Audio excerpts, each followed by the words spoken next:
Il y a des moments dans la vie où tout semble s'effondrer. Tu as fait des efforts, tu as travaillé, tu as cru, mais rien ne marche. Tu regardes autour de toi et tu vois d'autres réussir pendant que toi, tu stagnes. Alors une voix intérieure te murmure « Et si tout ça ne servait à rien ?»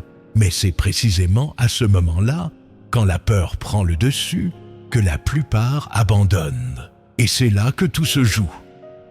Les plus grands hommes, ceux dont les noms traversent les siècles, ont tous connu ce point de rupture. Ils ont tous entendu cette même voix. « Arrête-toi, c'est inutile !» Mais ils ont choisi l'inverse. Ils ont agi sans peur, alors même qu'ils ne voyaient pas encore le résultat. Et c'est là, dans cette zone invisible entre la peur et la foi, que naît la magie de la réussite. Napoleon Hill l'a compris avant tout le monde. Durant plus de 20 ans, il a interviewé les hommes les plus puissants de son époque. Des industriels, des inventeurs, des génies de la finance. Tous lui ont révélé la même vérité cachée. Le succès ne dépend pas du hasard, mais d'un état d'esprit programmé. Mais peu de gens comprennent ce que Hill voulait vraiment dire. La plupart lisent tes mots sans les incarner.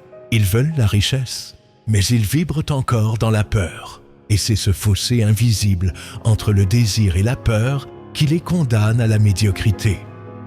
La peur est subtile. Elle ne se montre pas toujours comme un monstre effrayant. Parfois, elle se déguise en raison, en prudence, en excuse logique. Elle te dit « ce n'est pas le bon moment ». Tu n'as pas assez d'expérience. Attends encore un peu. Et sans que tu t'en rendes compte, elle te vole des années de ta vie. En 1908, un jeune journaliste du nom de Napoleon Hill est envoyé pour interviewer l'homme le plus riche du monde, Andrew Carnegie. Ce jour-là, sa vie va changer. Carnegie lui révèle une idée si puissante qu'elle bouleversera tout ce que Hill croyait savoir sur la réussite. Carnegie lui dit « Le succès n'est pas une question de chance ou d'héritage. C'est une science exacte, fondée sur des lois que peu comprennent. » Et il le met au défi.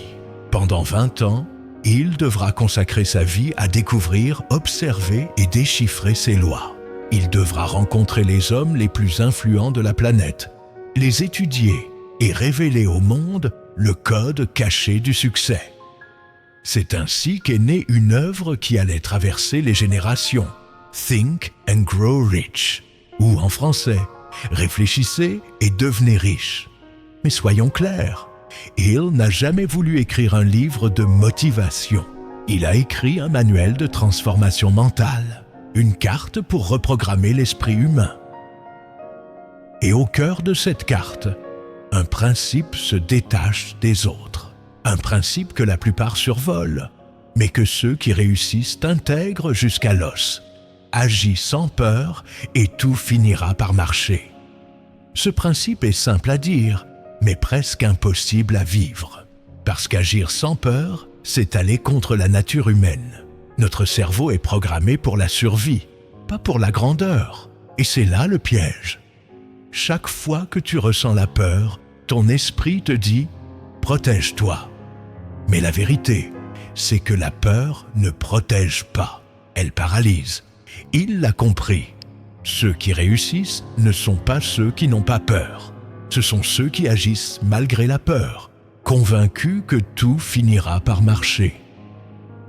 Parce que cette conviction crée une vibration mentale si forte que la réalité finit par s'y aligner. Alors, posons la question essentielle.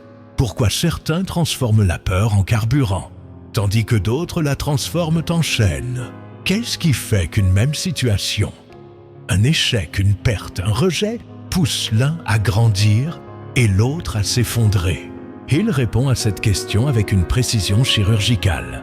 Et dans cette vidéo, nous allons plonger au cœur de sa philosophie, non pas pour la comprendre intellectuellement, mais pour l'incarner, l'appliquer, la vivre. Aujourd'hui, nous allons explorer un principe oublié, un principe qui, s'il est compris, transforme tout. ta manière de penser, de réagir, d'agir, de réussir. Tu vas comprendre pourquoi la peur n'est pas ton ennemi, mais ton test initiatique vers la réussite. Et comment, une fois dépassé, tout finit toujours par marcher. Alors, prends une grande respiration. Oublie tout ce que tu crois savoir sur la réussite. Car aujourd'hui, nous allons aller au-delà des citations. Nous allons remonter à la source de la philosophie de Napoleon Hill et découvrir pourquoi agir sans peur est la clé qui ouvre toutes les portes. Ce que tu vas entendre n'est pas une théorie. C'est une vérité qui a traversé un siècle. Une vérité simple mais redoutablement exigeante.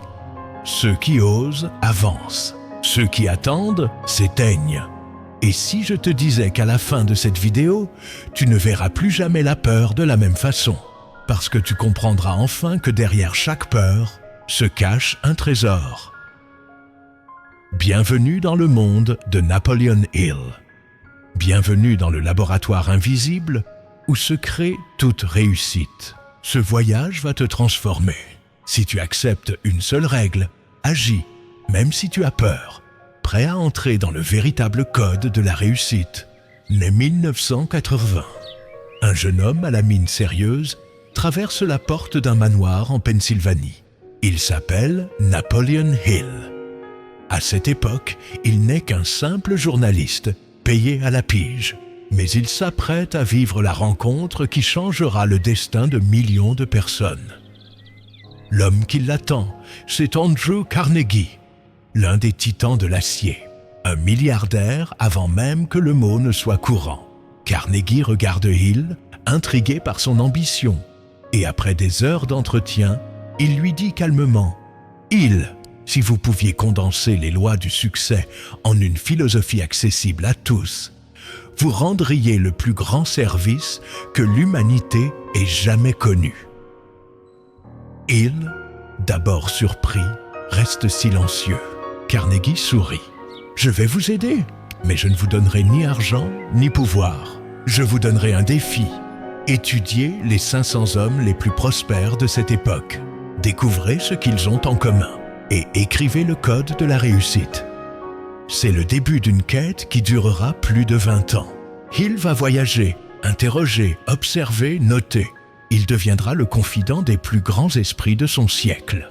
Et il découvrira que la réussite n'est pas une coïncidence. C'est une conséquence mentale. Le premier principe que Hill identifie, c'est le désir brûlant. Pas une envie superficielle, pas un simple souhait, mais un feu intérieur, tellement intense qu'il consume la peur elle-même. Hill écrit « Tout commence par le désir. Pas un espoir, pas un souhait. Un désir défini, précis, transformé en obsession. » Et c'est là que commence la différence entre ceux qui rêvent et ceux qui réalisent. Parce qu'un simple rêve ne résiste pas à la peur. Mais un désir brûlant, lui, la traverse. Prenons l'exemple de Sarah, entrepreneur. Elle lance sa première entreprise à 28 ans. Échec total. Tout le monde lui dit d'abandonner. Mais quelque chose en elle refuse.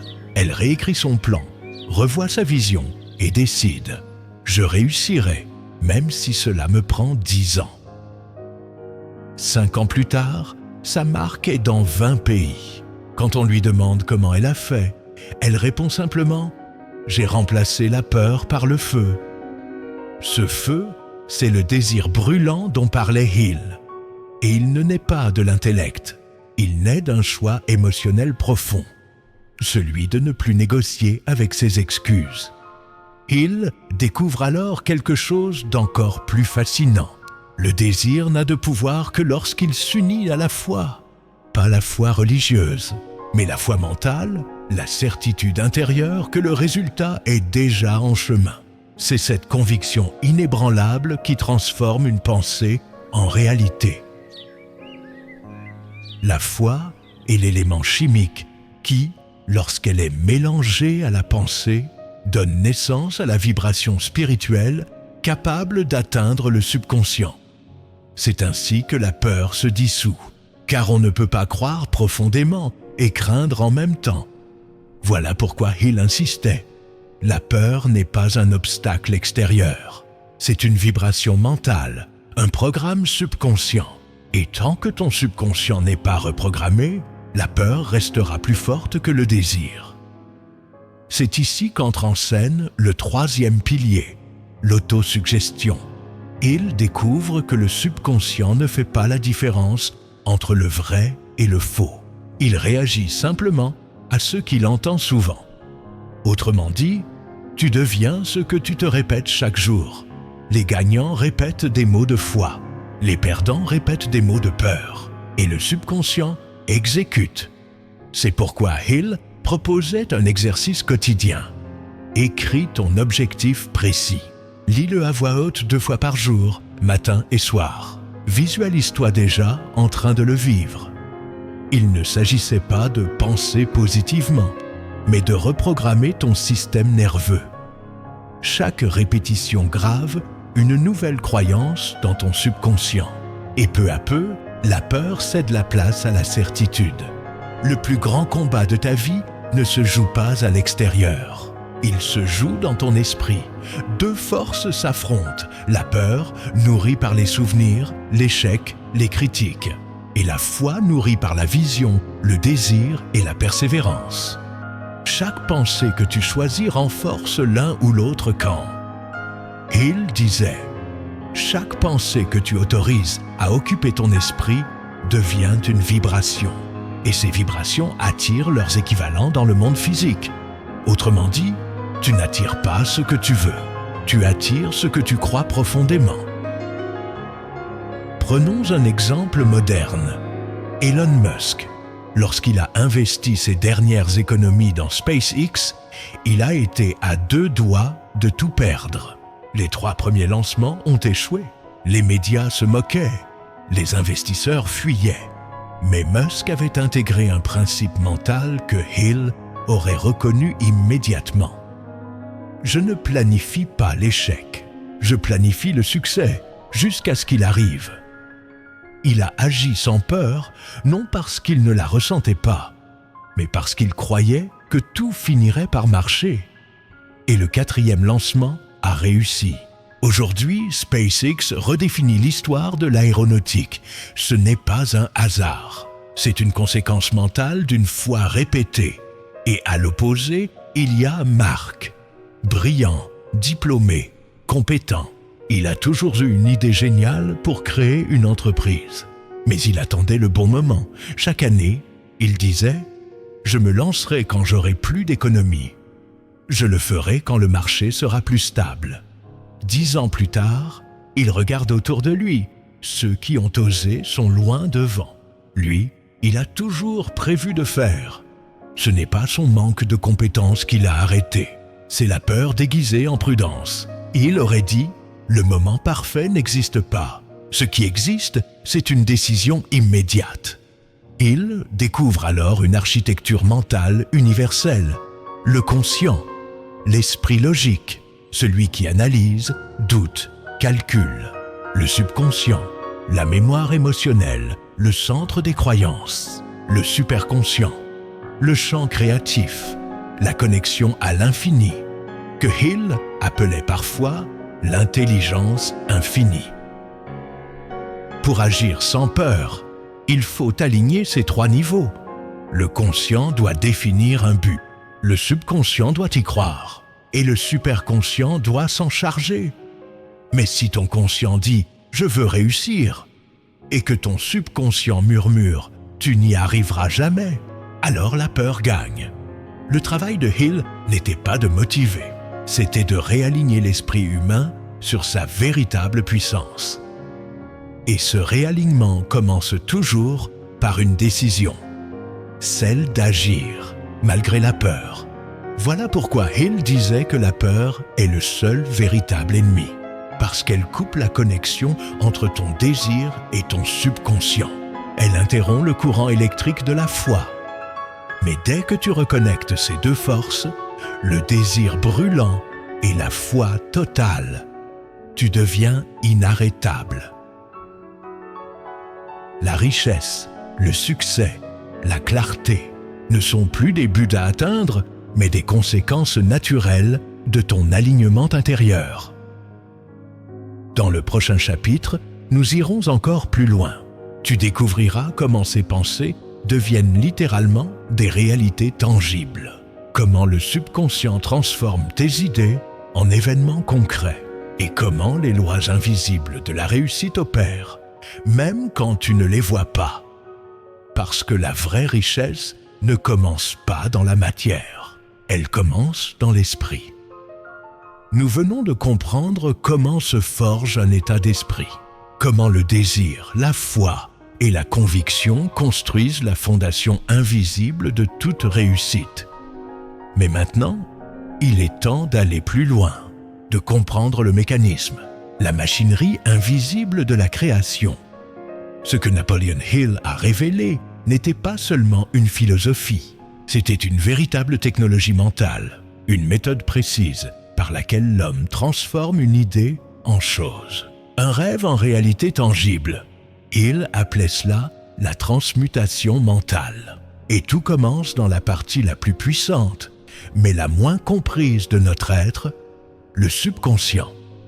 Votre subconscient ne raisonne pas, il ne juge pas, il ne différencie pas le vrai du faux. Il accepte simplement ce qu'on lui répète avec émotion et conviction.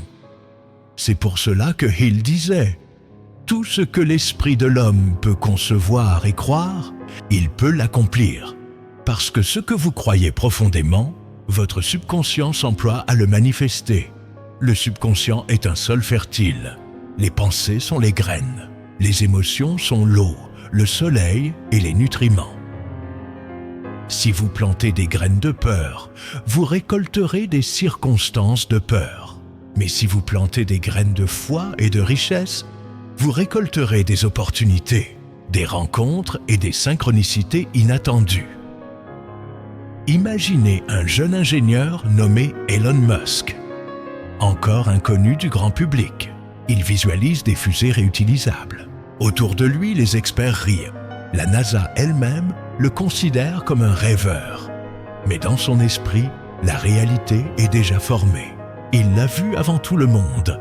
Et son subconscient, programmé par des années de visualisation, a orchestré chaque rencontre, chaque solution, chaque idée pour transformer cette vision en SpaceX. C'est exactement le mécanisme décrit par Hill il y a un siècle. Le subconscient, saturé d'une idée, devient un émetteur et un récepteur vibratoire. Il attire ce qui correspond à sa fréquence dominante. Mais attention, le subconscient n'agit pas seul. Il faut une étincelle. Cette étincelle, c'est la décision. Hill écrivait « Les gens qui réussissent prennent leurs décisions rapidement et les changent lentement, si tant est qu'ils les changent. » La décision est l'acte spirituel qui envoie un message clair au subconscient. C'est fait. Il n'y a plus de retour possible. À cet instant, la mécanique universelle s'active. Le subconscient cesse de douter. Il organise, il attire. Il conspire en silence pour transformer votre choix en réalité. Voici le cycle complet. Vous concevez une idée. Vous la croyez possible ? Vous la répétez jusqu'à ce qu'elle devienne une croyance. Votre subconscient l'enregistre comme une réalité en devenir. Et votre environnement se réorganise pour l'incarner. C'est ce que Hill appelait le mariage entre la foi et la pensée organisée. Regardez autour de vous. Tout ce qui existe, un pont, un avion, une entreprise, a d'abord été une pensée. La seule différence entre ceux qui réussissent et ceux qui échouent, c'est la capacité à maintenir une pensée assez longtemps pour qu'elle devienne matière. Steve Jobs disait « Les gens ne savent pas ce qu'ils veulent jusqu'à ce que vous le leur montriez. » Ce n'était pas de l'arrogance. C'était la certitude d'un homme vivant déjà dans le futur qu'il créait. Jobs visualisait le design exact, l'émotion, l'expérience. Il y croyait si fort que son subconscient a mobilisé tout ce qu'il fallait. Les ingénieurs, les financements, les synchronicités, tout s'est aligné sur sa vision. C'est ce qu'Hill appelait la transformation du désir en son équivalent physique. Hill allait encore plus loin. Il affirmait que nos subconscients ne sont jamais isolés. Ils communiquent dans un champ collectif, un réseau invisible, un cerveau universel. Quand deux ou plusieurs esprits s'unissent dans une même vibration, ils créent une troisième intelligence, supérieure, créative, illimitée. C'est ainsi qu'Andrew Carnegie a bâti son empire. C'est ainsi que Thomas Edison a révolutionné le monde. Et c'est encore ainsi que les startups d'aujourd'hui inventent le futur. Le secret, disait Hill, n'est pas de penser positivement, mais de penser consciemment, avec foi. La foi est l'élixir éternel qui donne vie à la pensée. C'est cette foi répétée, ressentie, vécue, qui grave la pensée dans le subconscient. À ce moment-là, vous n'avez plus besoin de forcer la réussite. Elle devient une conséquence naturelle de votre état intérieur. Vous comprenez maintenant la mécanique invisible de la réussite. Le subconscient, la foi, la décision. 3 leviers qui transforment le rêve en réalité. Mais il manque encore une chose, le plan, parce qu'un rêve sans structure n'est qu'un mirage. Dans la prochaine partie, nous allons construire ce plan, une feuille de route claire et pragmatique, inspirée directement des lois de Hill. Un plan que vous pourrez appliquer dès aujourd'hui pour transformer votre esprit, vos habitudes et vos résultats. Jusqu'ici, nous avons exploré les fondations mentales de la réussite. Le désir, la foi, le subconscient. Nous avons compris que la richesse, matérielle, spirituelle ou émotionnelle, commence toujours par un état d'esprit. Mais il existe une vérité crue. Sans plan, le désir reste un feu qui brûle dans le vide. Napoléon Hill le disait, un désir qui n'est pas soutenu par un plan précis et persistant finit par s'éteindre. Alors, aujourd'hui, nous allons bâtir ensemble votre plan d'action infaillible. Pas une théorie, pas un rêve abstrait, mais une méthode concrète pour reprogrammer votre esprit et orienter chaque journée vers vos objectifs. Étape 1. La déclaration écrite de votre désir tout commence ici. Hill l'appelait la déclaration définie du but. Vous devez écrire ce que vous voulez, pas de manière vague, pas « je veux être riche », mais précisément, Hill vous invite à répondre à 6 questions. Combien voulez-vous obtenir? Dans quel délai? Que donnez-vous en retour? Quel est votre plan d'action? Quand allez-vous commencer? Et enfin, quel engagement prenez-vous envers vous-même? Quand vous écrivez votre déclaration, vous commencez à imprimer cette vision dans votre subconscient. Votre esprit cesse de rêver. Il commence à obéir. Étape 2. Le rituel d'autosuggestion. Quotidien 2 fois par jour, matin et soir, lisez votre déclaration à voix haute, avec émotion, pas comme une récitation mécanique, mais comme une visualisation vivante. Imaginez que vous possédez déjà ce que vous désirez. Ressentez-le. Touchez-le mentalement. Hill disait, le subconscient se laisse influencer plus facilement par les émotions que par la raison. Ce rituel n'est pas symbolique. C'est un entraînement mental. Chaque répétition renforce une connexion neuronale. Chaque émotion grave la croyance un peu plus profondément. Faites-le pendant 21 jours, puis 60, puis 90, et vous verrez, quelque chose changera. Pas seulement autour de vous, mais en vous. Étape 3. Le mastermind réel, où imaginez Napoléon Hill a appris d'Andrew Carnegie un concept révolutionnaire, le mastermind. Un groupe de personnes unies par un objectif commun, partageant leurs idées, leur énergie, leur inspiration. Mais même si vous êtes seul, vous pouvez créer un mastermind intérieur. Chaque semaine, visualisez un conseil de mentor imaginaire. Des figures réelles ou symboliques. Hill, Carnegie, Tesla, Jobs ou toute personne qui incarne votre idéal. Fermez les yeux. Posez-leur vos questions. Écoutez leurs réponses. Votre subconscient utilisera cette expérience pour vous transmettre de vraies intuitions. Il lui-même le faisait chaque soir, et il jurait que ses conseillers imaginaires prenaient vie dans son esprit et lui apportaient des idées précises, parfois prophétiques. Souvenez-vous, vous n'êtes jamais seul. Votre subconscient est connecté à un champ d'intelligence universelle. Le mastermind en est la porte. Étape 4. La décision et la discipline, c'est ici que tout se joue. Il écrivait « L'indécision est la graine de la peur. La décision est la graine du pouvoir. » Une fois que votre but est clair et que vos autosuggestions sont en place, vous devez agir. Pas demain, pas quand tout sera prêt. Aujourd'hui, même une action minime suffit. Un appel, un message, une note, une décision symbolique. L'action envoie un signal puissant à votre subconscient. Je suis sérieux. C'est réel. Chaque acte devient un message énergétique. Et c'est ainsi que les opportunités commencent à apparaître. Mais surtout, ne reculez pas. L'univers teste toujours la persistance. Chaque échec apparent est une question silencieuse. Es-tu vraiment décidé? Étape 5. La persistance émotionnelle. Voici la dernière clé du plan. Il l'appelait le filtre entre les rêveurs et les bâtisseurs. La majorité abandonne à la première défaite, écrivait-il. Les gagnants, eux, voient l'échec comme un simple détour temporaire.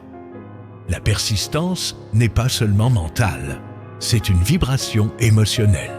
Une énergie qui empêche la peur de reprendre le contrôle. Quand vous échouez, votre subconscient enregistre un signal.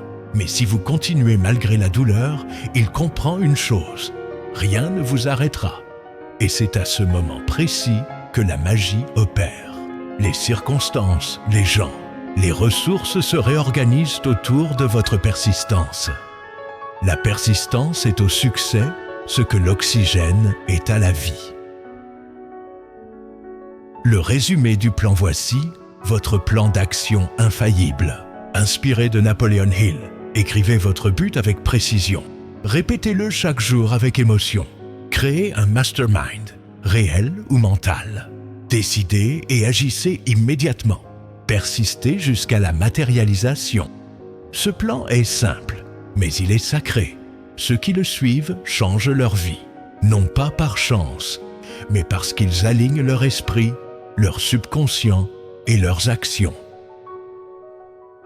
L'histoire de Jordan. Prenons l'exemple de Jordan, un jeune homme passionné par la photographie, coincé dans un emploi qui ne le passionnait plus. Un jour, après avoir découvert Napoleon Hill, il a écrit une phrase « Je gagnerai ma vie grâce à ma créativité d'ici 18 mois ». Chaque matin, il lisait cette phrase à voix haute. Il visualisait, il croyait. Il a commencé à publier une photo par jour, sans retour immédiat. Et puis, après 9 mois, une agence l'a contacté, puis une deuxième. 2 ans plus tard, il vivait pleinement de sa passion. Hill aurait dit « La richesse commence par une pensée définie, nourrie par la foi et soutenue par la persistance. Vous avez maintenant la carte complète, le principe, le mécanisme et le plan d'action. Mais il reste une dernière étape, la plus importante de toutes, celle de l'intégration. Dans la dernière partie, nous allons réunir toutes les pièces, élever votre vision, ancrer ce changement de conscience et vous projeter dans ce futur vous, celui qui agit sans peur, celui pour qui tout finit toujours par marcher. Tout finit toujours par marcher. C'est la vérité que Napoleon Hill a tenté de te murmurer à travers chacune de ses pages, chacune de ses métaphores. La peur n'a de pouvoir que celui que tu lui donnes. Et aujourd'hui, après ce voyage intérieur que nous venons de faire ensemble, tu comprends enfin ce que cela signifie. Tu comprends que la peur n'était pas ton ennemi, elle était ton indicateur. Ton signal? Elle te montrait simplement l'endroit précis où tu devais aller pour te libérer. Tu vois, tout ce que tu veux est déjà là, derrière cette barrière invisible que ton esprit a dressée par habitude. Et maintenant, tu possèdes la clé. Cette clé, c'est l'action consciente. C'est ce choix que tu fais à chaque instant, celui d'avancer, même quand tout semble flou. Il l'avait compris. Un seul pas dans la bonne direction vaut mieux qu'une centaine de rêves non suivis d'actes. L'action, c'est le langage de la foi. Et la foi, c'est la substance de tout ce que tu veux matérialiser. Tu n'as pas besoin de tout comprendre pour avancer. Tu n'as pas besoin d'avoir la carte complète du chemin. Tu dois juste faire confiance à la loi que Hill a enseignée. Tout ce que l'esprit peut concevoir et croire, il peut l'accomplir. Cette loi n'est pas un slogan. C'est une mécanique spirituelle, exacte, reproductible. Et maintenant, elle est tienne. Regarde autour de toi. Chaque grand changement a commencé par un acte de foi. Un inventeur qui refuse d'abandonner après 100 échecs. Un artiste qui croit en sa vision quand personne ne la comprend. Un entrepreneur qui se relève d'une faillite, encore et encore, jusqu'à sa première victoire. Ce n'est pas la chance, c'est la constance. Et cette constance, tu peux la cultiver. Elle commence par une seule décision. Agir sans peur. Parce que la peur ne disparaît jamais totalement. Tu apprends juste à danser avec elle, à reconnaître sa voix sans lui obéir, à sentir son souffle sans t'arrêter. Et c'est là que tu deviens libre. Alors aujourd'hui, promets-toi une chose, de ne plus attendre que tout soit parfait, de ne plus remettre à demain ce que ton cœur t'appelle à faire aujourd'hui. Promets-toi de faire confiance à la vie autant qu'elle croit en toi. Car le monde n'attend pas un être sans peur. Il attend un être qui agit malgré la peur. Et si tu doutais encore, souviens-toi. Rien de ce qui t'arrive n'est contre toi. Tout conspire pour t'élever. Chaque échec, chaque retard, chaque silence fait partie de ton initiation. Et quand tu regarderas en arrière, tu comprendras que tout, absolument tout, finit toujours par marcher. Merci d'avoir marché ce chemin jusqu'ici. Ce n'est pas la fin, c'est le commencement. Parce que maintenant, tu sais. Et ce que tu sais, tu ne peux plus l'oublier. L'homme qui agit sans peur découvre que le monde s'incline devant lui. Si cette exploration t'a parlé, abonne-toi pour continuer ton voyage intérieur. Chaque semaine, nous redonnons vie aux enseignements cachés de Napoleon Hill. Parce que la richesse véritable commence là où finit la peur.